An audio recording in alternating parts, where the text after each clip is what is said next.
राधे दोस्तों, जय श्री कृष्ण। तो आइए श्रवण करते हैं बृहस्पतिवार व्रत कथा। बहुत समय पहले की बात है कि भारत में एक राजा राज्य करता था। वह अति प्रतापी दानी था। वह प्रतिदिन मंदिर में दर्शन करने जाता था और गुरु और ब्राह्मणों की सेवा किया करता था। उसके दरवाजे से कोई भी निराश होकर नहीं लौटता तथा वह प्रत्येक गुरुवार को व्रत रखता एवं पूजन करता था। हर एक दिन गरीबों की सहायता करता था, परंतु ये सब बातें उसकी रानी को अच्छी नहीं लगती। वह न व्रत करती और न किसी को दमड़ी तक दान में देती थी तथा राजा से ऐसे करने को मना किया करती थी। एक समय की बात है कि जब राजा शिकार खेलने वन को चले गए थे, महल में सिर्फ रानी और दासी थी। उस समय गुरु बृहस्पति साधु का रूप धारण कर राजा के दरवाजे पर भिक्षा मांगने गए। साधु ने रानी से भिक्षा मांगी तो वह कहने लगी, हे साधु महाराज, मैं इस दान पुण्य से तंग आ गई हूँ। इस काम के लिए तो मेरे पति देव ही बहुत हैं।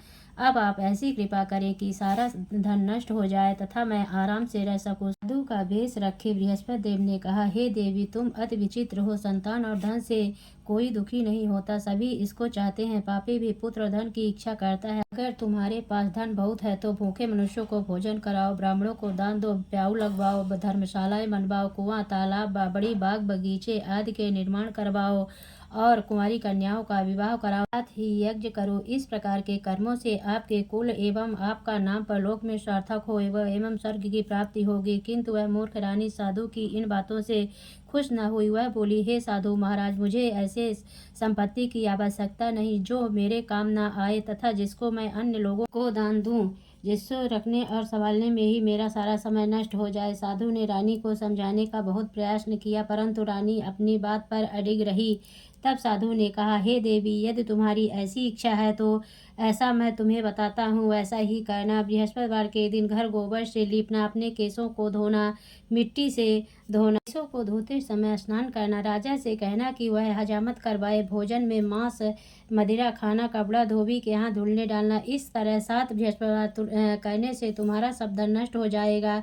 ऐसा कहकर साधु रूपी बृहस्पति देव अंतर्ध्यान हो गए। रानी ने साधु के कहे अनुसार ही 7 बृहस्पतिवार वैसा ही करने का विचार किया। साधु के बताए अनुसार करते हुए उसे केवल 3 बृहस्पतिवार ही बीते थे कि उसका समस्त धन नष्ट हो गया। कहे अनुसार ही करने से भरपेट भोजन के लिए भी दोनों समय परिवार तरसने लगा तथा सांसारिक भोगों से दुखी रहने लगा। राजा रानी से कहने लगा, तुम यहाँ पर रहो, मैं दूसरे देश को जाऊं, क्योंकि यहाँ पर सूफी मनुष्य जानते हैं, इसीलिए मैं कोई कार्य भी नहीं कर सकता। देश चोरी परदेश भी बराबर है। ऐसा कहकर राजा परदेश चला गया। वहाँ जंगल जाता, जहाँ लकड़ी काट कर लाता और शहर में बेचकर अपनी दुखी जीवन को बड़ी कठिनता से व्यतीत करने लगा। राजा के जाने के पश्चात इधर उसके बिना रानी और दासी दुखी रहने लगे। किसी दिन भोजन मिलता, किसी दिन जल पीकर रह जाती। एक समय रानी और दासी को 7 रोज बिना भोजन के व्यतीत हो गया तो रानी ने अपनी दासी से कहा, हे दासी, यहाँ पासी के नगर में मेरी बहन रहती है, वह बहुत ही धनवान है। तू उसके पास जा और वहाँ से 5 सेर बेजर मांग ला, कुछ समय के लिए गुजर हो जाएगी। इस प्रकार की आज्ञा मानकर दासी रानी की बहन के पास गई। रानी की बहन उस समय पूजन कर रही थी, क्योंकि उस रोज बृहस्पतिवार था। जब दासी ने रानी की बहन को देखा, उसे बोली, हे रानी, मुझे तुम्हारी बहन ने भेजा है, मेरे लिए 5 सेर बेजर दे दो। रानी ने कुछ उत्तर नहीं दिया, क्योंकि उसमें बृहस्पतिवार कथा सुन रही थी। इस प्रकार जब वादी को किसी प्रकार का उत्तर नहीं मिला तो बहुत ही दुखी हुई एवं क्रोध भी आया।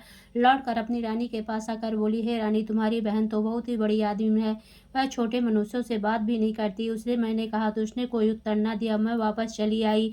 रानी बोली, हे दासी, इसमें उनका कोई दोष नहीं है। जब बुरे दिन आते हैं तब कोई सहारा नहीं देता। अच्छे बुरे का पता आपत्ति में लगता है। जो ईश्वर की इच्छा होगी यही होगा।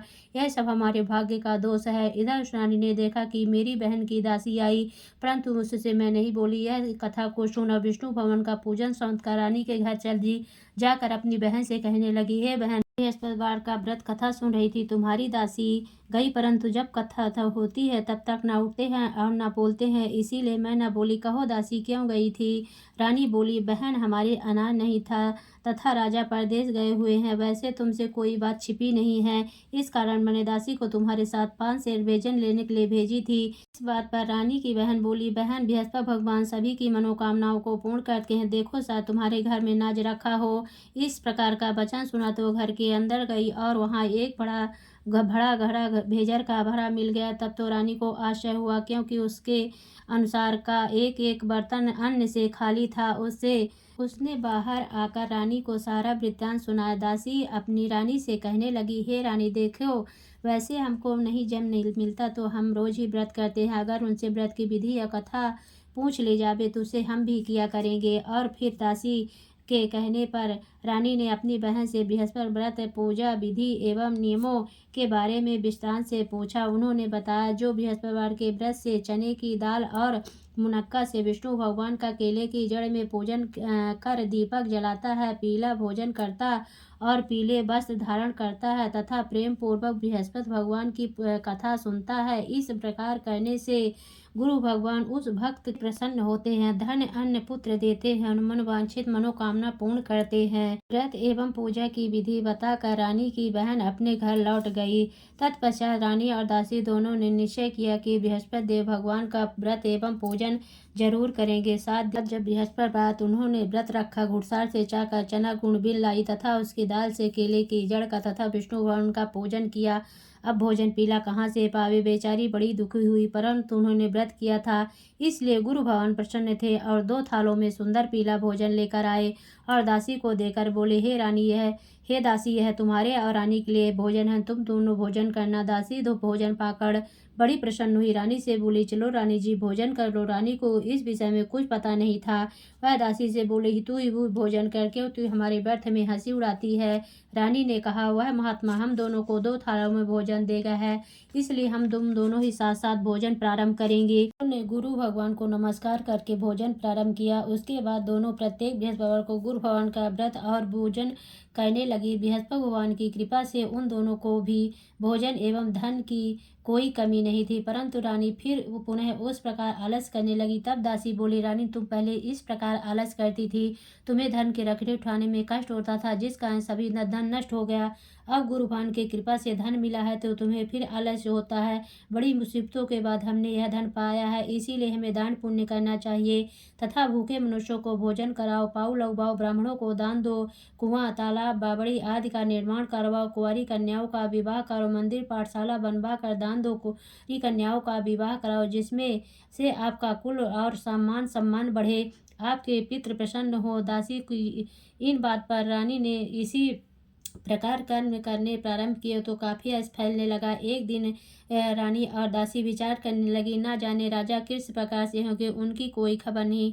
भगवान से उन्होंने प्रार्थना की। भगवान ने रात में राजा से स्वप्न में कहा, हे राजा, उठ, तेरा ने तुझको याद के अपने देश को चलो। राजा प्रातः काल उठा और जात खाने और पहनने की सड़िंग होती है, पर भगवान की आज्ञा मार कर अपने नगर को चलने को तैयार हुआ। उससे राजा प्रदेश चला, प्रदेश में दुखी रहने लगा। पश्चिम जंगल में से लकड़ी बीनकर लाता और शहर में अपने दुखी जीवन को बड़ी कठिनता से व्यतीत करने लगे। राजा दुखी होकर अपनी पुरानी बातों को याद करके रोने लगे। तब उस जंगल में बृहस्पति एक साधु का रूप धारण कर आकर राजा के पास आकर बोले, हे लकाड़े रे, तुम इस सुनसान जंगल में किस चिंता में बैठे हो, मुझको बतलाओ। यह सुन राजा के नेत्रों में जल भरा। साधु को वंदना कर बोले, हे प्रभु, आप तो सब कुछ जानने वाले हो। इतना कहकर साधु को संपूर्ण कहानी बतला दी। साधु रूपी भगवान राजा से बोले, हे राजन, तुम्हारी पत्नी ने बृहस्पति के दिन बृहस्पति देव का अपमान किया था, जिस कारण तुम्हारी यह दशा हुई। अब तुम किसी प्रकार की चिंता मत करो, भगवान तुम्हें पहले से अधिक धनवान करेगा। देखो, तुम्हारी स्त्री ने बृहस्पति देव का व्रत प्रारंभ कर दिया है। तुम मेरा कहा मानकर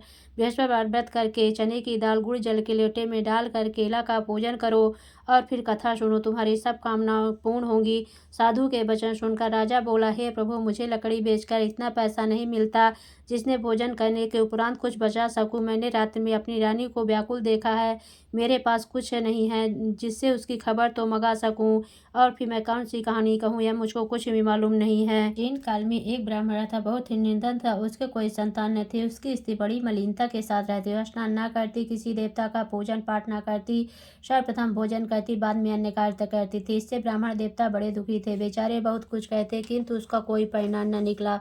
भगवान के स्त्री के रूपी रत्न कन्या पैदा हुई। वह कन्या अपने पिता के घर में बड़ी होने लगी। वह बालिका प्रातः स्नान करके विष्णु भगवान का जाप करने लगी। अपने पूजन पाठ को समाप्त करके स्कूल जाती तो मुट्ठी में जौ भर के ले जाती और पाठशाला के मार्ग में डालती जाती तो ये जौ स्वर्ण के हो जाते और लौटते समय उनको बीन कर घर को ले आती थी। एक दिन वह बालिका सोने के जौ को फटक कर साफ कर रही थी। उसके पिता ने देख लिया और कहा, हे बेटी, सोने के जौ को फटकने के लिए सोने का सूप होना चाहिए। दूसरे दिन गुरुवार था। इस कन्या ने व्रत रखा, बृहस्पति जी से प्रार्थना करके कहा, हे प्रभु, मैंने आपकी पूजा सच्चे मन से की हो तो मेरे लिए सोने का सूप दे दो। बृहस्पति देव ने इसकी प्रार्थना स्वीकार कर ली। रोजाना की तरह वह जल फैलाती जाने लगी।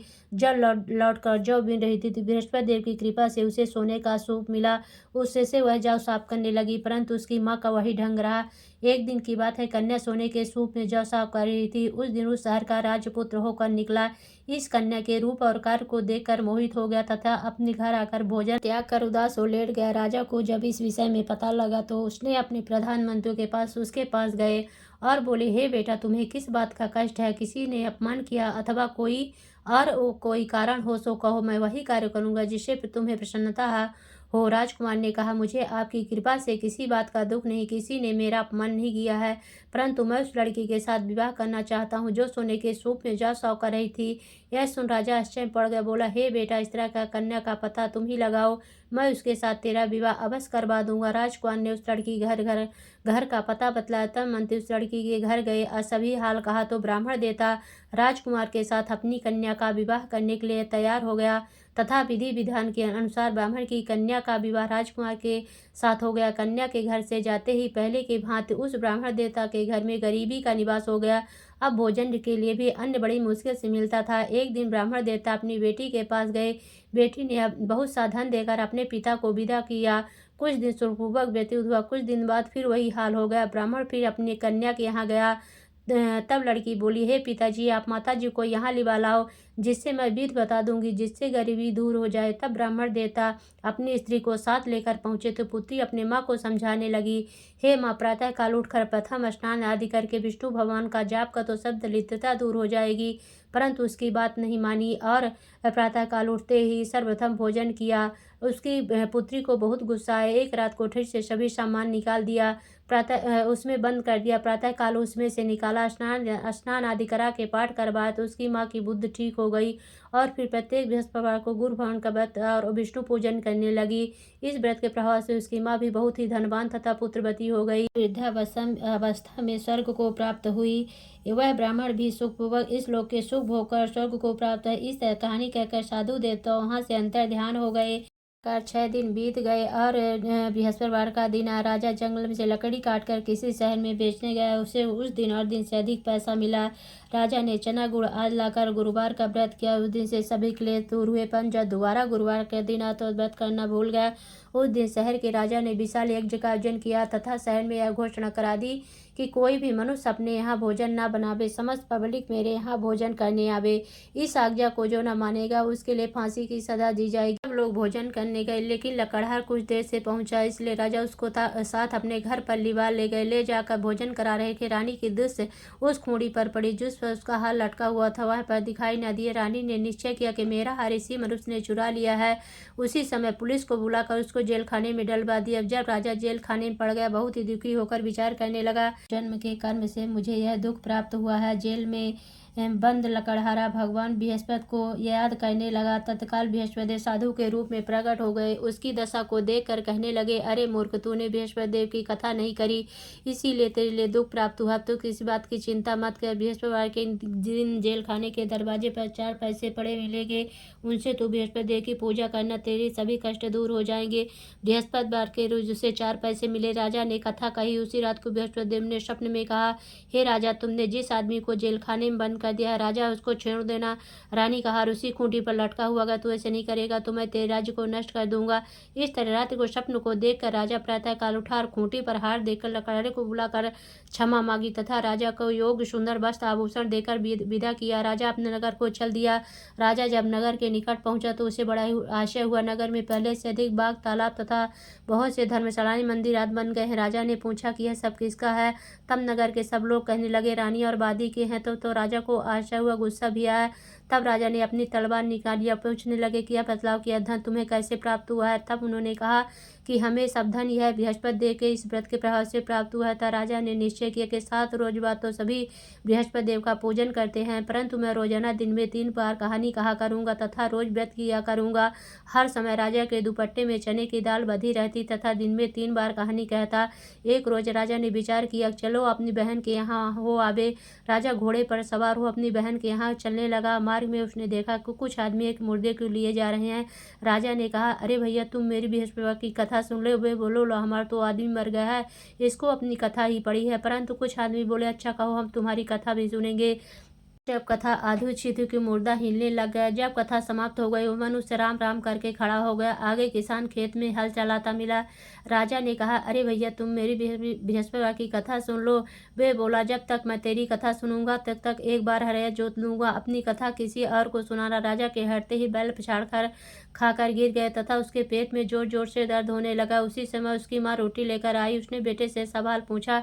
बेटे ने सवाल कह दिया तो बुढ़िया दौड़ती दौड़ती उस घुड़सवार के पास गई। बोली, मैं तेरी कथा सुनूंगी, तू अपनी कथा मेरे खेत पर चलकर कहना। राजा ने बुढ़िया के खेत पर जाकर कथा कही, जिसको सुनते ही के बैल खड़े हुए तथा किसान के पेट का दर्द बंद हो गया। राजा अपनी बहन के घर पहुंच गया। बहन ने भाई की खूब मेहमानी की।